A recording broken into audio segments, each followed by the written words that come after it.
Welcome to This Explainer.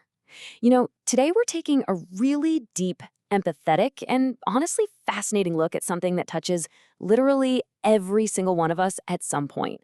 I'm talking about self-worth. We're all chasing it, right? But it always kind of feels just out of reach.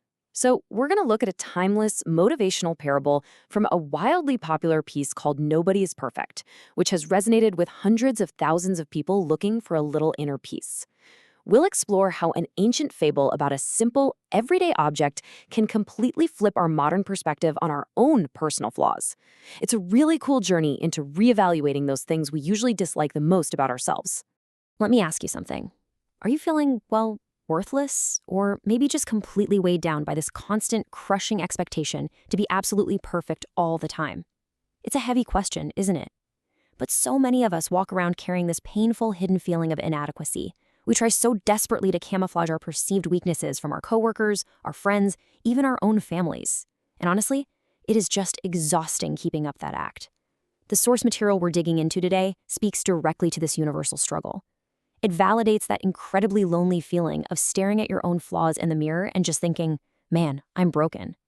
But as we're going to see together, that feeling, while totally valid and superhuman, might be based on a complete misunderstanding of what actually makes you valuable. Okay, let's dive into this. Part 1, the parable of the wise farmer.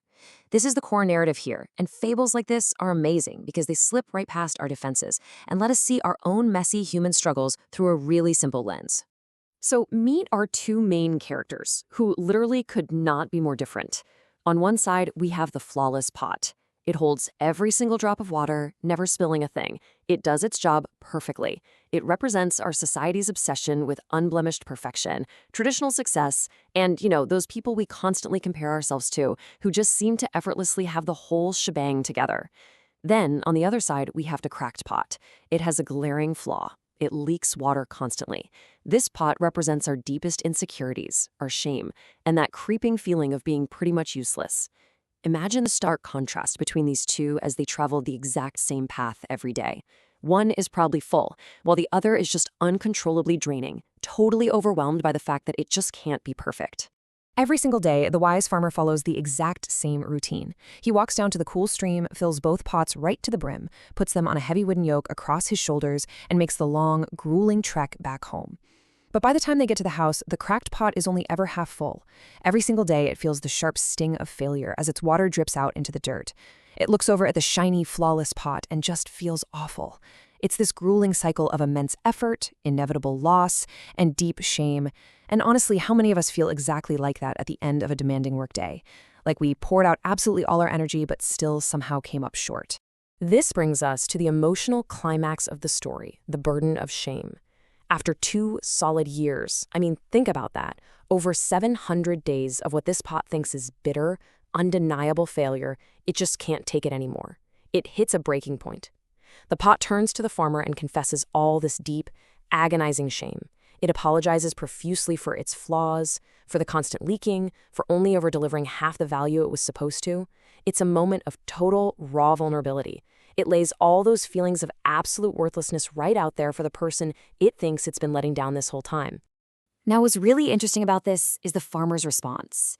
He doesn't get mad. He doesn't roll his eyes or agree that the pot is just defective and useless.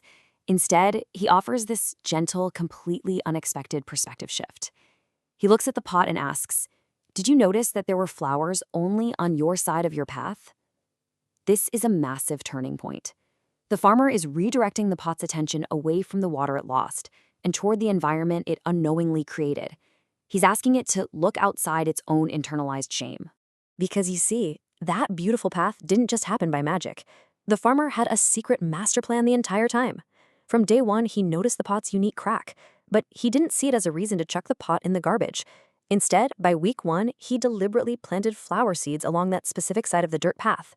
Then, for months, as the pot carried what it felt was this heavy, daily burden of shame, its leaking water was actually doing something incredible. It was nourishing those tiny hidden seeds every single day. And finally, at the harvest, the farmer was able to pick these beautiful, vibrant flowers for his table. He secretly utilized the pot's perceived weakness over time. It just goes to show that time, immense patience, and a radical shift in perspective are required to see how our deepest flaws might actually be nurturing something beautiful out there in the world. I just want to pause for a second here to let the emotional weight of that metaphor really sink in. Your cracks can create the most beautiful flowers. The source material points out that the pot's perceived imperfection wasn't a failure at all, right? It was a unique superpower that the flawless pot simply did not have. Because the flawless pot kept every drop of water to itself, its side of the path was completely barren and dusty. It was the brokenness of the cracked pot that brought actual life, color, and beauty to the world. And this brilliantly illustrates how we transition from an ancient story to modern reality. Part 2, redefining your flaws. We're going to apply the profound wisdom of that wise farmer to our own personal development today. Because let's face it, we're all walking that path, and we've all got our own unique cracks. So, what are we actually striving for here? The source offers this beautiful look at true self-worth. It defines it as recognizing your unique value, not by hiding your imperfections, but by fully embracing the unexpected strengths hidden inside them. Real success isn't about being flawless. It's about accepting humility. It's about looking at your personal cracks. Maybe it's your deep sensitivity, your introversion, a past mistake, or just a really unorthodox way of thinking. And realizing, hey, these aren't things to be fixed or locked away in the dark. They are the exact things that give you a highly unique capacity to contribute to the world in a way literally no one else can. So the crucial point is this major mindset shift. First, and we all desperately need to hear this, nobody is perfect. Literally no one, no matter how curated their social media feed looks. Second, true self-worth stems entirely from embracing those imperfections, not constantly running away from them. Third, your weaknesses hold incredible, hidden value that you might not even be able to see yet.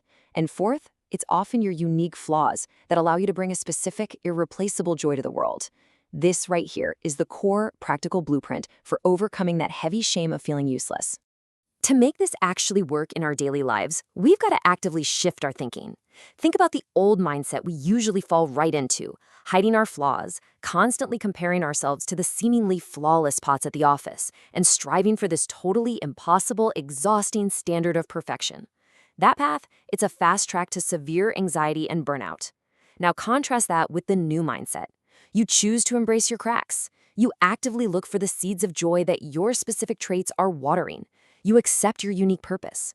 Letting go of perfectionism isn't giving up. It's actually the profound secret to true happiness and peace of mind.